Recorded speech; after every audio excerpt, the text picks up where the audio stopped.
Pemirsa, pelaku perampokan disertai pembunuhan terhadap seorang sopir taksi online di Deli Serdang, Sumatera Utara dibekuk petugas kepolisian. Motif pelaku terdesak kebutuhan bayar kredit mobil dan beli narkoba. Halo Sobat BM Bercerita. Assalamualaikum warahmatullahi wabarakatuh. Waktu orang lagi kepepet duit, orang nggak beres, apalagi orang yang otaknya geser kena narkoboy, pasti halalin semua cara, termasuk mengkill nyawa orang lain. Janus William Simanjuntak, 44 tahun, asli Kabupaten Toba, Sumatera Utara. Rumahnya di Jalan Binjai, Deli Serdang, Sumatera Utara. Janus sayang banget sama keluarganya. Janus kerja banting tulang buat keluarga. Dia kerja jadi supir taksi online di InDriver pakai mobil pribadinya, Toyota Avanza Silver BK2911 UFB. Janus berusaha jemput tepat waktu, ramah sama pelanggan. Pokoknya dia berusaha bener-bener supaya bisa kasih servis the best sama customer. Tapi nasib Janus bener-bener apes. Waktu dia dapat penumpang yang punya niat jahat, nggak bener. Penumpang biadab ini namanya Fadli, umur 45 tahun. Fadli yang warga Jalan Bunga Kardiol, Desa Ladung Bambu, Medan Tungtungan. Latar belakang hidupnya nggak banyak dijembrengin di media. Di lingkungan masyarakatnya, Fadli dikenal punya sifat selengean. Sering mancingnya mancing keributan. Suka bikin resah di lingkungan tetanggaannya. Seneng bikin onar. Ini yang bikin warga jadi nggak seneng sama dia. Di tahun 2003, dia pernah dipenjara 2,5 tahun gara-gara nilep motor orang lain di Rantau Prapat. Waktu bebas, dia nggak nilep-nilep motor orang lagi. Tapi dia malah punya kebiasaan baru. Dia malah udah pakai narkoba jenis syabu-syabu. Macem-macem cara dia bikin supaya pompa. Pompa? Apa itu? Pompa bahasa gaul anak Medan. Ya pokoknya itu kegiatan buat cara pakai sabu. Om nggak usah jelasin di sini. Buat cari duit, Fadli mikirin cara kerja yang gampang. Santai, nggak keringetan, juga ada uangnya. Pokoknya kerjaan yang paling cocok sama kebisaannya. Fadli kepikiran buat narik taksi online. Tapi karena sebab dia nggak punya mobil, dia ngambil kredit buat dapat mobil. Dia mikirnya, sambil narik, nanti hasil tarikannya sebulan-bulannya uangnya bisa dipakai buat makan, sekalian buat nyicil-nyicil kreditan. Sesimpel itu.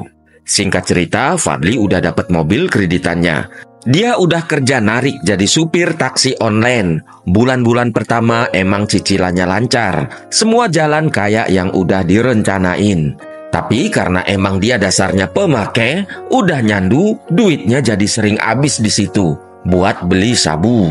Jadi deh ekonomi keuangannya berantakan. Dia jadi nggak bisa lagi bayar-bayar cicilan mobil kreditannya. Sampai-sampai tunggakan kreditan mobilnya sampai tembus 30 juta perak. Udah bisa ditebak, tiap hari tukang tagih debt kolektor telepon terus. Nggak pagi, nggak siang, nggak malam, telepon terus. Nanyain kapan dia mau bayar lagi kreditannya. Terus-terusan diteror debt kolektor bikin Fadli frustasi. Sampai-sampai akhirnya Fadli berhenti narik online lagi. Nggak narik artinya nggak dapet duit. Artinya makin berantakan aja hidup si Fadli sampai-sampai karena sebab mikirin terus nasibnya, dia ngerasa udah jadi nggak waras hidupnya. Pinjem sana, pinjem sini, gali lobang, tutup lobang. Pokoknya apa aja dia bikin supaya bisa bayar utang. Tapi emang dasar otaknya udah sungsang dari bawaan lahir, ditambah pengaruh narkoboy yang bikin otaknya tambah geser. Bukannya cari-cari cara yang bisa nyelesain masalah, kayak Pegadaian yang nyelesain masalah tanpa masalah. Dia malah cari cara penyelesaian masalah dengan masalah. Sampai akhirnya Fadli mau pinjam duit sama temennya yang namanya inisialnya H. Supaya gampang, si H kita panggil aja Hendra. Sama Hendra dia bilang pinjam uang buat lunasin utangnya yang 30 juta. Aneh bin ajaib, uang segitu yang bukannya dikit, tapi rupanya Hendra malahan setuju. Tapi pakai syarat. Bisa aja sih bang, aku ada uang buat abang 30 juta. Tapi abang mau nggak cariin aku mobil? Ya mobil apa aja bang, nggak pakai surat-surat, jadilah. Itu syarat yang dibilang Hendra. Nggak diketahui apa sebenarnya profesi si Hendra, karena sebab nggak diceritain di media kalau soal itu. Fadli yang kepepet malahan setuju, sanggup penuhin apa yang diminta Hendra. Fadli mulai mikirin cara supaya dapat mobil. Udah pasti berdasar pengalamannya yang suka nilep-nilep kendaraan orang lain sama pengalamannya jadi supir taksi online, mikirnya jadi nggak jauh-jauh dari ngerampok mobil orang lain. Kalau ngerampok mobil orang yang punya nggak diapa-apain, terus lapor polisi, terus aku ketangkep, wah bakalan sekolah lagi nih di Bui. Gitu mikirnya si Fadli pertama-tamanya. Kalau mobilnya aku rampok, terus orangnya yang punya aku abisin, ini cara yang aman supaya nggak ketangkep polisi. Akhirnya singkat cerita Fadli udah bulat tekadnya ngerampok mobil supir taksi online. Sekalian dia mau abisin si supirnya. Akhirnya di minggu malam tanggal 23 Februari 2025, dia malam itu siap-siap mau bikin aksinya. Sebelumnya dia udah ngasah pisau yang bener-bener dibikin setajam mungkin buat dia bawa. Nggak lupa juga dia ternyata nyabu dulu. Akhirnya Fadli udah bener-bener siap buat ngerampok. Di tempat lain masih di bumi kota Medan, di Medan Tuntungan, Janus William Simanjuntak, supir taksi online yang Om ceritain di awal. Dia lagi nungguin orderan yang siapa tahu aja masuk. Sambil nunggu-nunggu, dia video callan sama keluarganya di rumah. Halo sayang, abang, adekmu mana bang? Udah tidur ya? Kamu juga jangan lama-lama nonton TV-nya.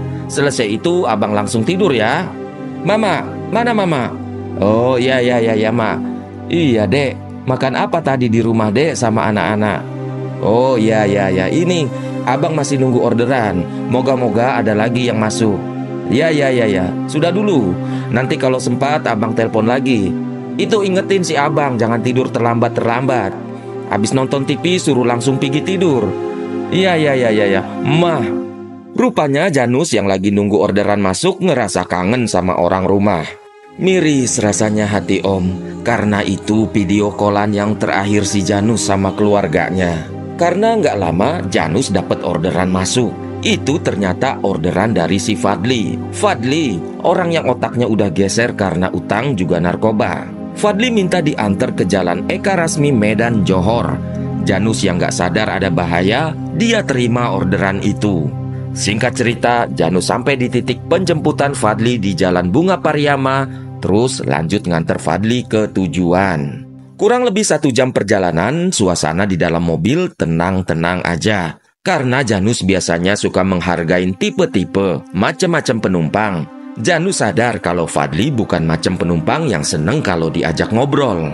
Tiba-tiba lagi anteng-antengnya suasana, tahu-tahu Fadli ngomong, Le, di depan berhenti sebentar Le. Di depan ada abang aku janji mau jemput dia di situ. Janus sama sekali nggak curiga. Dia nurut aja sama yang diminta Fadli.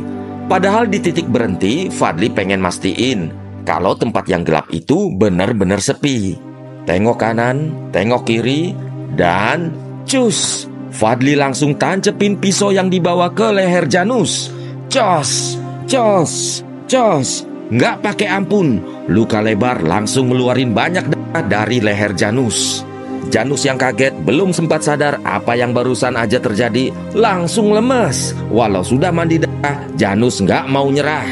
Dia coba ngelawan, tapi Fadli malah makin kesetanan. Dia malah makin gila serang Janus ke mukanya, dadanya, juga perutnya. Sampai-sampai tiap bagian vital badannya yang kena serangan bener-bener rusak, robek, hancur. Akhirnya Janus nggak bisa bertahan. Janus akhirnya tewas. Fadli periksa badan Janus yang nggak punya lagi nadi sama napas, nggak bergerak lagi. Yakin kalau Janus sudah meninggal, Fadli bawa jasadnya ke kawasan ladang di Dusun 4 Namo Bintang, Desa Sukarende, Kecamatan Kutalimbaru. Di sana dia buang jasad Janus ke semak-semak begitu aja, kayak buang barang rongsokan. Fadli langsung kabur ngebawa mobil Janus, juga HP sama uangnya yang cuma 200.000 perak. Lumayan, Fadli ngebatin. Barang-barang jarahan bisa dijual buat nanti modal happy-happy. Di rumah Janus, sejak video call terakhir sama anak juga istrinya, Janus nggak bisa lagi dihubungin. Nggak ada kabar sama sekali. Si istri awalnya mikir mungkin suaminya lagi sibuk, sampai-sampai nggak sempet cek-cek HP. Tapi sampai tengah malam juga sampai besoknya tetap nggak ada kabar sama sekali. Si istri juga minta tolong keluarga lain untuk cari kabar suaminya, termasuk bapaknya si Janus yang nggak berhenti pakai segala cara buat pastiin kabar anaknya. Sampai-sampai dia juga udah bikin laporan ke polisi soal kehilangan anaknya. Pada hari Senin 24 Februari 2025 kitaran jam 10 pagi, satu orang warga yang lagi lewat sambil cari angin di kawasan perladangan Dusun 4 Namo Bintang, Desa Sukarende, Kecamatan Kuta Limbaru, kaget. Dia nemuin ada jasad manusia di semak-semak. Kegeletak udah biru-biru kaku, kondisinya ngenes banget. Banyak luka-luka tusukan sayatan senjata tajam di perut, muka, leher, juga dada. Temuan itu langsung dilaporin ke polisi. Waktu polisi datang, lokasi kejadian udah rame orang kumpul di TKP. Pihak kepolisian nggak nemuin benda berharga apapun, juga identitas korban di lokasi kejadian. Untuk mastiin sebab-sebab korban tewas, juga supaya bisa tahu identitas jasad, korban dibawa ke Rumah Sakit Bayangkara Medan untuk dikerjain proses otopsi. Akhirnya polisi berhasil tahu identitas jasad itu, yang emang itu jasad Janus William Simanjuntak, yang baru aja sejam lalu dilaporin hilang ke polisi. Keluarga yang lagi cemas juga bingung nungguin kabar Janus. Begitu dikasih tahu polisi, keluarga bener-bener kaget. Buat mastiin kabar dari polisi, keluarga datengin rumah sakit buat ngeliat jasad yang katanya jasad Janus. Keluarga bener-bener syok, kepukul banget, karena emang faktanya jasad itu emang jasad Janus. Istri Janus terus-terusan nangis ngeratap-ratapin kepergian suaminya. Pihak keluarga tidak terima jika Janus harus berakhir kayak begitu. Mereka minta polisi buat usut tuntas kasus ini. Dari bantuan pihak keluarga yang bisa ngelacak alat GPS, Global Positioning System yang ditempel di mobil korban, ternyata mobil itu ada di Jalan Jamin Ginting, Kelurahan Mangga, Medan Tungtungan. Setelah dikejar, emang bener mobil itu ada di sana. Mobil itu lagi dicuci sama Fadli. Fadli yang lihat orang rame-rame datang ke arahnya langsung kabur. Jadi ceritanya, waktu Fadli beres buang jasad Janus, jam 10 malamnya Janus ketemuan sama Hendra di Jalan Padang Bulan.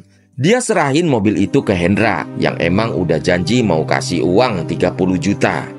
Hendra bilang, "Sudah bang, kau tinggal aja mobilnya, uangnya nanti ku kasih ya." Fadli yang memang percaya langsung pergi buat ngejual HP Janus. HP Janus laku dijual 500 ribu. Lumayan katanya, bisa buat tambahan happy-happy. Besoknya di hari Senin tanggal 24 Februari, pagi-pagi Hendra yang lagi cek-cek mobil nemuin ada kejanggalan. Hendra nemuin ceceran-ceceran bekas darah di mobil itu. Hendra telepon Fadli pengen tahu itu darah apa. Fadli panik. Dia spontan bilang, itu darah kambing bang. Fadli berusaha sok kalem, walau jantungnya ngerasa dag-dig-dug. Nggak tahu waktu itu Hendra percaya atau enggak kalau itu darah kambing. Dia balikin mobil itu ke Fadli supaya dibersihin dulu mobilnya. Tapi kayak udah diceritain tadi, waktu Fadli lagi bersih-bersih mobil, tahu-tahu orang rame datang nangkep dia yang lagi ketakutan. Tapi Fadli berhasil kabur. Dia relain mobil yang didapat dari susah payah ngerampok, bahkan harus ngebunuh orang. Ditinggalin begitu aja. Fadli kabur ke wilayah rumahnya di Jalan Bunga Kardiol, Desa Ladang Bambu, Medan Tuntungan. Walau otak Fadli ini udah geser tapi licik, polisi tetap bisa nemuin dia. Malamnya jam 8, polisi bisa ngelacak lagi lokasi Fadli, yang kala itu ada di kawasan Simpang Selayang. Fadli kaget kalau polisi bisa ngelacak posisinya. Bukannya pasrah, nyerah, Fadli malah nyoba kabur. Tapi harapannya buat lolos malah gagal. Polisi kasih tindakan-tindakan tegas terukur alias didor kakinya. Waktu diinterogasi, Fadli ngaku nekat habisi nyawa korban karena dia butuh uang 25 juta buat bayar kredit mobilnya yang udah nunggak. Dia juga mau usaha jualan telur. Polisi yang lihat ada gerak-gerik Fadli yang aneh juga ngetes urin Fadli. Di situ ketahuan kalau Fadli seorang pemakai, juga residivis kasus penilepan motor di Rantau Prapat tahun 2003. Fadli diancam hukuman buih sampai 20 tahun karena penghilangan nyawa berencana, juga pencurian dengan kekerasan mengakibatkan kematian. Sayangnya nggak ada kabar soal Hendra yang nampung mobil rampokan yang juga janjiin uang 30 juta. Apa dia diproses atau enggak? Nggak ada beritanya. Jasad Janus yang sudah diotopsi di Rumah Sakit Bayangkara Medan dipulangkan ke keluarga di kampung halamannya di Desa Sibuya, Kecamatan Laguboti, Kabupaten Toba, Sumatera Utara untuk disemayamkan. Sobat BM bercerita, apa yang bisa kita pelajari dari cerita ini? Pelajaran dari Janus dan keluarga, atau pelajaran dari Fadli si penjahatnya? Terima kasih sudah menyimak video ini. Wassalamualaikum warahmatullahi wabarakatuh. Have a nice day and bye-bye.